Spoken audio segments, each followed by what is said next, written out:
বিরোধী আওয়ামী লীগও কোনোদিন এরকম সাহস পায় নাই, কিন্তু এই সমস্ত নাস্তিক কুলাঙ্গার মহিলাগুলো এই মসনদে আমাদের মাথার উপরে বসে এই দেশে, মুসলমানের দেশে কুরআন হাদিসের বিপক্ষে আইন পাশ করতে চায়। তাদেরকে এই আইন পাশ করতে দেওয়া হবে না। ঠিক না বেঠিক? জনই তো উপভোগ করবে আরাম। আমি কেন মহিলাকে মহারানা দেব? মহিলা আমাকে দিতে হবে। কথার যুক্তি আছে কি না? পুরুষদের ওই যে একটা দেখছে ভাই 2 ভাগ পাবে, বোন 1 ভাগ, এইটা চোখে। হারাম শ্রমিককে যদি হালালের ভিতরে দেওয়া হয় তাহলে সেটা কি জায়েজ হবে? জায়েজ হবে? হালাল শ্রমিকের মর্যাদা আর হারাম শ্রমিকের মর্যাদা কি এক হতে পারে? হতে পারে? কারণ হারাম শ্রমিক, আপনি বলবেন হুজুর হারাম শ্রমিক আবার কারা? হারাম শ্রমিক যেটা হলো আমাদের বর্তমান বাংলাদেশে যে সমস্ত কমিশনারগুলো গঠন করা হয়েছে তার ভিতরে একটি কমিশনার আছে নারী সংস্কার কমিশন, ঠিক কিনা? নারী বিষয়ক উপদেষ্টা। তিনি কিছু নারীদেরকে নিয়ে একটা কমিটি গঠন করছে। এই নারী বিষয়ক কমিশনার যে সমস্ত নারীদেরকে গঠন করছে একটাও মানে মুসলমানের সুরত মনে হয় না। সবগুলোই আমার কাছে মনে হইল চেহারা একেবারে শাহবাগী শাহবাগী ভাব। কি ভাব? শাহবাগী। এখন শাহবাগী কীরকম? শাহবাগীদের চেনার উপায় কি? দেখবেন শাহবাগীদের মাথার চুল থাকবে পুরুষের মতো। কি থাকবে? পুরুষের মতো। সবথেকে আর একটা বিষয় হলো কপালে বিশাল বড় একটা টিপ থাকে। কি থাকে? এ হচ্ছে শাহবাগী। ডানা কাটা ব্লাউজ থাকে, আবার অনেক সময় ব্লাউজ থাকেও না, ঠিক কিনা? এর নাম হচ্ছে শাহবাগী। শর্ট পোশাক, এগুলো শাহবাগী। এরকমই মনে হচ্ছে। যাই হোক, এখন কথা নাই, বসেন। আচ্ছা বসেন, আপনি বসেন, কথা পরে বসেন, শুনবো নি। তো যাই হোক, এই যে এই কমিশন কি করছে, কয়েকটা ডাইরেক্ট কোরআন এবং হাদিস অর্থাৎ ইসলাম বিরোধী কিছু নারী সংস্কারের বিশাল বড় কপি প্রধান উপদেষ্টার কাছে দিয়েছেন, সেগুলো বাস্তবায়িত করার জন্য। একবার সবাই জোরে বলুন নাউযুবিল্লাহ। সেখানে কি কি বহুত লিস্ট, সেখানে কি কি লিস্ট দিয়েছে তার ভিতরে আমি কয়েকটা লিস্ট করছি। এটা দেখলে আপনারা বুঝতে পারবেন যে এটা কি আসলে বাংলাদেশ নাকি এটা কোন দেশে আমরা বসবাস করছি। আমরা এই দেশটাকে দ্বিতীয়বার স্বাধীন করলাম। এদেশের ছাত্র জনতা এবং এদেশের মাদ্রাসার ছাত্র আলেম ওলামা যারা ছিলেন তারা এই দেশের অগ্রভূমিকা পালন করেছে ফেসি এবং স্বৈরাচারকে এদেশ থেকে বিতাড়িত করার জন্য। ঠিক না বেঠিক ভাইরা আমার? আমরা স্বৈরাচার ফেসিবাদকে বিতাড়িত করে আমরা আবার নাস্তিক নিয়ে এসে বসাইছি। ঠিক না বেঠিক ভাইরা আমার? এরা হচ্ছে ডাইরেক্ট কোরআন। আওয়ামী লীগও কোনোদিন এরকম সাহস পায় নাই, কিন্তু এই সমস্ত নাস্তিক কুলাঙ্গার মহিলাগুলো এই মসনদে আমাদের মাথার উপরে বসে এই দেশে, মুসলমানের দেশে কুরআন হাদিসের বিপক্ষে আইন পাশ করতে চায়। তাদেরকে এই আইন পাশ করতে দেওয়া হবে না। ঠিক না বেঠিক? এদেশে মুসলমান আবার জেগে উঠবে যদি এই সমস্ত কোরআন বিরোধী রায় যদি পাশ করা হয়। প্রধান উপদেষ্টা থেকে নিয়ে যতগুলো উপদেষ্টা আছে সবগুলোকে লাঞ্ছিত করে জুতার মালা গলায় দিয়ে এই বাংলাদেশ থেকে বাইর করব। ঠিক না বেঠিক ভাইরা আমার? কোরআন বিরোধী কোনো আইন এই দেশে পাশ করা চলবে না। আমাদের মাথার উপরে বসে কাঁঠাল ভাঙবা খাইবা আর আমরা মুসলমান বসে থাকবো? এক বিন্দু ঈমান থাকতে আমরা বসে থাকতে পারি না। আমি এক এক করে বলছি, কয়েকটা লিস্ট করছি। 1 নম্বরে তারা এরকমভাবে প্রস্তাব দিয়েছে লিখিতভাবে উপদেষ্টার কাছে যে যৌন কর্মীদেরকে শ্রমিকের মর্যাদা দেয়া হোক। নাউযুবিল্লাহ বলে। আমি আগেই বলেছি, শ্রমিক হালাল শ্রমিক আর হারাম শ্রমিক। হালাল শ্রমিক, হারাম শ্রমিক। হালাল শ্রমিকের ব্যাপারে আল্লাহ সম্মানের কথা বলছেন, তাদের শ্রম তাদের ন্যায্য মূল্য আদায় করে দাও। কিন্তু হারাম শ্রমিকের ব্যাপারে আদায় করা তো দূরের কথা, আল্লাহ পাক বলছেন শ্রম যৌন। আবার এটা শ্রম কিভাবে হয়? হ্যাঁ, হয় নাকি? যৌন কর্মী যারা, একেবারে শ্রম নাকি ওটা? তা চোর ডাকাত বলবে আমরা তো চুরি করতে যে কষ্ট লাগে, ডাকাত বলবে আমরা রিস্ক নিয়ে চুরি করি, ডাকাতি করে আমাদেরকেও মর্যাদা দিতে হবে, ঠিক কি না? তাহলে বোঝা গেল এটা হারাম। এটা কি হারাম শ্রম, এর মর্যাদা দেওয়া তো দূরের কথা, আল্লাহ পাক এই ব্যাপারে নিষেধ করেছেন। আল্লাহ তাআলা বলেন ওয়ালা তাকরাবুজ জিনা ইন্নাহু কানা ফাহিশাতাও ওয়া সাআ সাবিলা। আল্লাহু আকবার বলেন। আল্লাহ পাক বলছেন তোমরা জিনার কাছেও যেও না, জিনা বড় অন্যায়, বড় খারাপ, জিনার কাছেও তোমরা ব্যভিচারের কাছেও যেও না। আর ওরা বলছে যৌন কর্মীদেরকে শ্রমের মর্যাদা দিতে হবে। তাহলে কোরআনের বিরোধী আইন পাশ করলো কিনা, করতে যাচ্ছে কিনা, কোরআনের বিরোধী কথা বললো কিনা? আল্লাহ তাআলা অন্য আয়াতে বলেন আয-যানিয়াতু ওয়াজ-যানি ফাজলিদু কুল্লা ওয়াহিদিম মিনহুমা মিআতা জালদা। আল্লাহ তাআলা বলেন জিনাকারী এবং জিনাকারিনী, প্রথমে জিনাকারিনী মহিলার কথা, জানিয়াত জিনাকারিনী এবং জিনাকারী মহিলা পুরুষ যদি জিনা করে তাদেরকে মাটির ভিতরে বুক পর্যন্ত পুঁতে পাথর দিয়ে সঙ্গে ছাড় করে দাও। সুবহানাল্লাহ। জিনাকারীর ব্যাপারে আল্লাহ বলছে তাদেরকে কি করো, পাকড়াও করো, তাদেরকে মাটির ভিতরে বুক পর্যন্ত পুঁতে তাদেরকে পাথর দিয়ে সঙ্গে ছাড় করে দাও, মেরে দাও, দুনিয়া থেকে বিদায় করে দাও। আর নাস্তিক কুলাঙ্গাররা বলছে তাদেরকে মর্যাদা দাও। নাউজুবিল্লাহ বলেন। মর্যাদা দিবেন ফুলের মালা না জুতার মালা? জুতার মালা দিতে হবে, ঠিক না বেঠিক ভাইয়ের আমার? সময় কম, সংক্ষেপে বলি। আর একটা 2 নম্বরে তারা বলছে যে হচ্ছে ভাই বোনের যে সম্পদ, বাবা মার সম্পদ ভাই বোনের থেকে 2 ভাগ পায় আর বোন 1 ভাগ পায়, এইটা বৈষম্য, এইটা ইসলাম ঠগাইছে বোনদেরকে, এইটা চলতে দেওয়া হবে না তারা বলছে। নাউজুবিল্লাহ বলেন। এর অনেকগুলো কারণ আছে। ভাই যে 2 ভাগ পায় তার অনেকগুলো কারণ আছে, কুরআন এবং হাদিসের ভিতরে এগুলো বর্ণনা করা হয়েছে। আল্লাহ তাআলা বলেন, রব্বুল আলামিন বলেন ইউসিকুমুল্লাহু ফি আওলাদিকুম লিয-যাকারি মিসলু হাজ্জিল উনসায়াইন। সূরা নিসা 11 নম্বর আয়াত। আল্লাহ তাআলা বলেন যে তোমরা এরকম ভাবে যখন বন্টন হবে, সম্পদ বন্টন হবে, ভাই 2 ভাগ, অর্থাৎ পুরুষ 2 ভাগ, মহিলা 1 ভাগ, ভাই 2 ভাগ, বোন 1 ভাগ পাবে। সুবহানাল্লাহ বলেন। একটা জায়গায় ইসলাম ভাইয়ের ব্যাপারে 2 ভাগের কথা বলছে, একটা জায়গায় শুধু। এর অনেকগুলো কারণ আছে, কিন্তু একটা জায়গায় ভাই 2 ভাগ পাবে। এইটা তুমি কি করলে না, সহ্য করতে পারলে না, এটা তোমার চোখে বাঁধলো, এইটা চোখে বাঁধলো যে ভাই 2 ভাগ পাবে, কিন্তু বৈষম্য। নাউজুবিল্লাহ বলেন। এই কথাটা তারা বলছে। অথচ আল্লাহ রাব্বুল আলামিন বলেন আর-রিজালু কাওয়ামুনা আলান নিসাই বিমা ফাদ্দালাল্লাহু আলা বা'দহুম আলা বা'দ। আল্লাহ পাক বলেন যে পুরুষ এরকমভাবে, আর-রিজালু কাওয়ামুনা আলান নিসা, পুরুষ 2 ভাগ পাবে আর মহিলারা এখানে 1 ভাগ পাবে। পুরুষরা নারীদেরকে পরিচালনা করবে, অর্থাৎ পুরুষ তার স্ত্রী অর্থাৎ স্বামী স্ত্রীকে পরিচালনা করবে, হকের কথা বলবে, ইসলামের কথা বলবে, নামাজের কথা বলবে। এইটা তারা বলছে যে স্বামীর কথা স্ত্রী কেন শুনবে? স্বামীর কথা স্ত্রী শুনতে পারবে না, স্ত্রীর যা মন চায় তাই করবে। নাউজুবিল্লাহ। এটা কি হতে পারে? এটা হতে পারে? এটা কোরআনের বিরোধী কথা, আইন, ঠিক না বেঠিক ভাইরা আমার? স্বামী আদেশ করবে স্ত্রীর উপরে, স্বামীর দায়িত্ব, স্বামী আদেশ করবে যে তুমি এখন নামাজ পড়ো, তুমি এখন পর্দা করো, তুমি এখন ভালো কাজ করো। এই আদেশগুলো স্বামী করবে, খারাপ আদেশ করবে না, ভালো আদেশ করবে। এইটা স্বামীর আদেশ শোনা ওই মহিলার জন্য ফরজ হয়ে যায়। সুবহানাল্লাহ বলেন।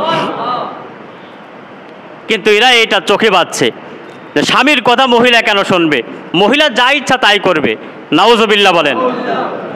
মহিলা এটা স্বাধীন দেশ। আচ্ছা, এই সমস্ত অন্যায়ের ভিতরে, উশৃঙ্খলের ভিতরে কি স্বাধীনতা আছে? কখনোই। ইসলাম স্বাধীনতা কতটুকু দিয়েছে সেটা আগে জানতে হবে। এরপরে এই যে কথাগুলো বলল, এরপরে আপনার ইসলাম মেয়েদেরকে এরকমভাবে চার দেওয়ালের ভিতরে আটকিয়ে রাখছে, বৈষম্য করেছে। ইসলাম মেয়েদেরকে যা ইচ্ছা তাই করতে দেয় না, নাউজুবিল্লাহ বলেন।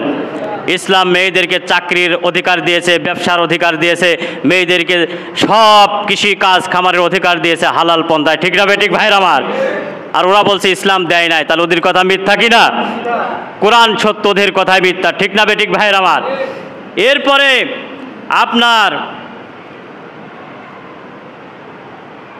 আপনার আর একটা কথা বলছে যে পুরুষ 4টা বিয়ে করতে পারে, মহিলা কেন 4টা পুরুষ বিয়ে করতে পারে না? নাউজুবিল্লাহ বলেন। পুরুষ 4 বিয়ে করে, মহিলা কেন পারে না? কুরআনুল কারীম আল্লাহ বলেন, ফানকিহু মা তাবা লাকুম মিনান নিসাই ইল্লা মাসনা ওয়া সুলাসা ওয়া রুবা। মিনান নিসাই মাসনা ওয়া সুলাসা ওয়া রুবা। আল্লাহ পাক বলছেন ফানকিহু, তোমরা বিয়ে করো 2টা 3টা অথবা 4টা। কয়টা? 2টা 3টা অথবা 4টা। গরিব এতিম মিসকিন মেয়েদেরকে যদি তারা অসহায় তাকে বিয়ে করো, তবে এই 4টা বিয়ে করে যদি সমানভাবে স্ত্রীদেরকে তুমি রাখতে না পারো, তোমার যদি ওই ক্ষমতা না থাকে, তাহলে তুমি ইল্লা 1টা করো। সুবহানাল্লাহ। তাহলে কয়টা করো? 1টা করো। তাহলে তুমি 1টা বিয়ে করো, 4টাই করতে হবে এরকম না। আল্লাহ পাক বলছেন যে তুমি যেমন রাসূল সাল্লাল্লাহু আলাইহি সাল্লাম করেছেন, রাসূল সাল্লাল্লাহু আলাইহি সাল্লাম 11টা, কোনো মতান্তরে 14টা বিয়ে করেছেন। কিভাবে? সেটা হলো রসুলের যৌন চাহিদাকে মিটাবার জন্য এতগুলো বিয়ে করি নাই। কিন্তু নাস্তিকরা এই অপবাদ দেয় নবীজিকে, নাউজুবিল্লাহ বলেন। নবীজি বিয়ে করেছেন, একজন বিধবা স্ত্রীকে বিয়ে করেছেন, বয়স হয়ে গেছে, নবীজির থেকেও বয়স বেশি।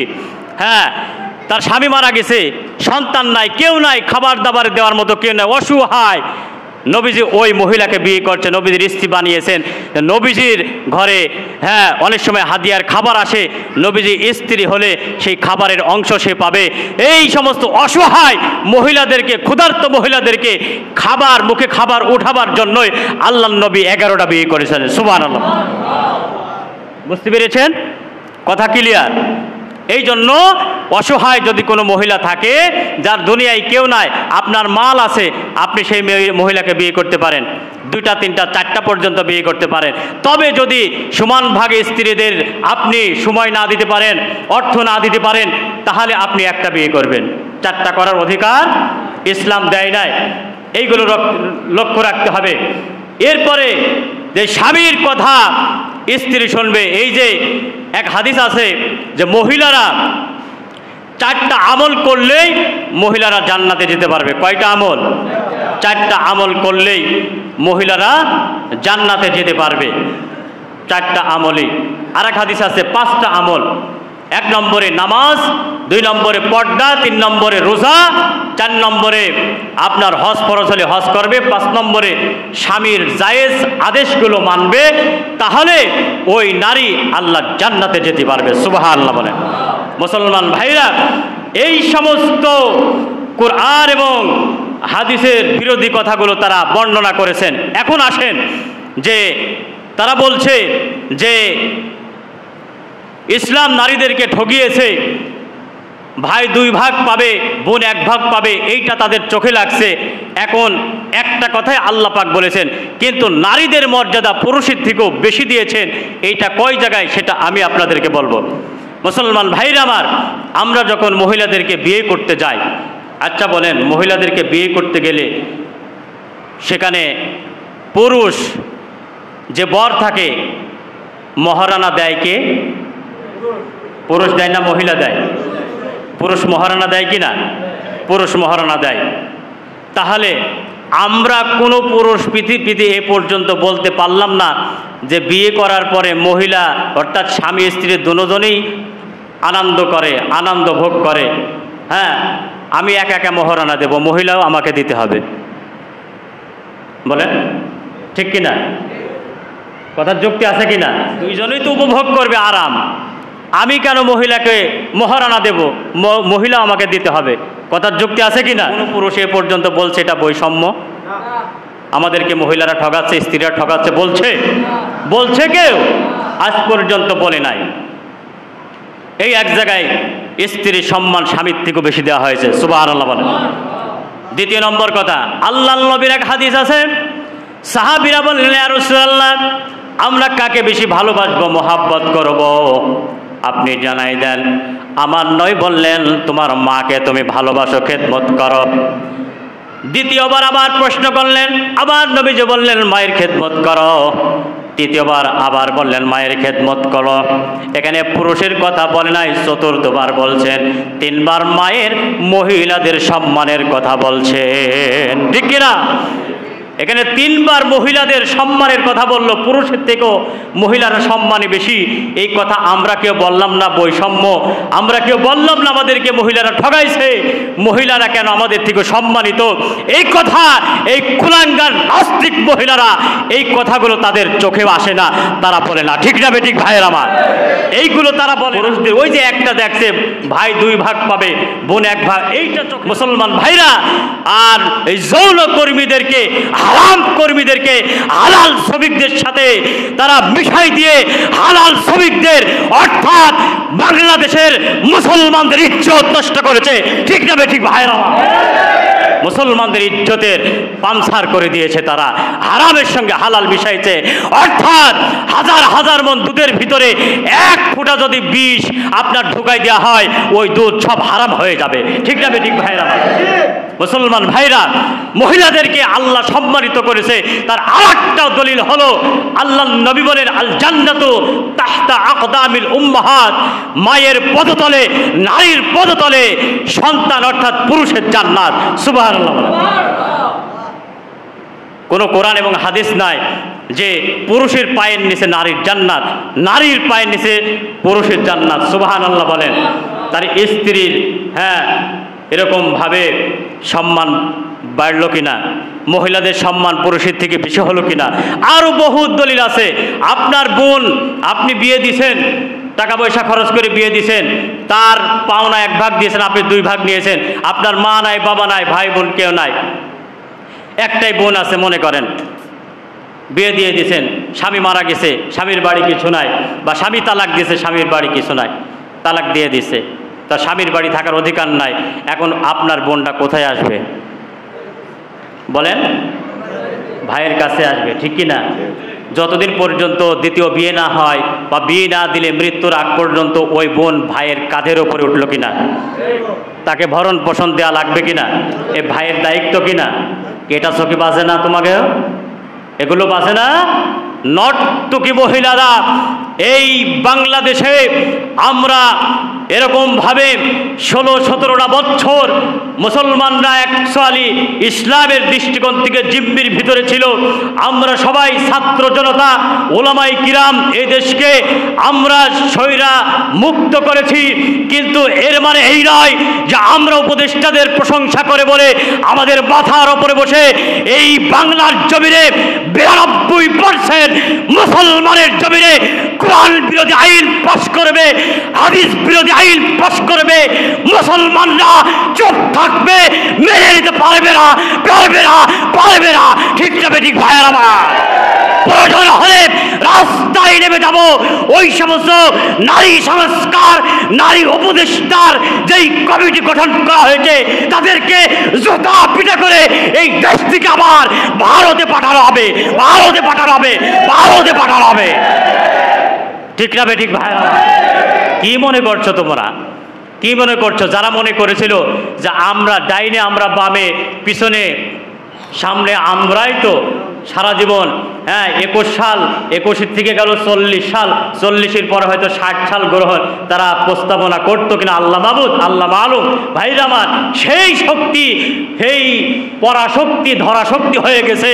আর তোমরা 3 জন নর্তকী আমাদের মাথার ওপরে বসে কোরআন বিরোধী আইন পাশ করবা, জুতার মালা দেওয়া হবে, ঠিক না ঠিক ভাইরা আমার? আমার ভাইরা, এই ব্যাপারে আগামীকালকে আবার সোহরাওয়ার্দী উদ্যানে হেফাজত ইসলামের বিশাল বিশাল মহাসম্মেলন সমাবেশ সারা বাংলাদেশ থেকে তৌহিদি জনতা সেখানে হাজির হবে। 9টা থেকে শুরু হবে, আমরা এখান থেকে 8টা থেকে বাহির হয়ে যাব। এখানে গাড়ি থাকবে, যারা পারি আমরা এই ইমানের চেতনা নিয়ে মুসলমানের দাবিদার হয়ে ওই সমস্ত কোরআন বিরোধী আইনকে বাতিল করার লক্ষ্যে আমরা হাজির হব। পারবো না ইনশাআল্লাহ। আল্লাহ পাক সকল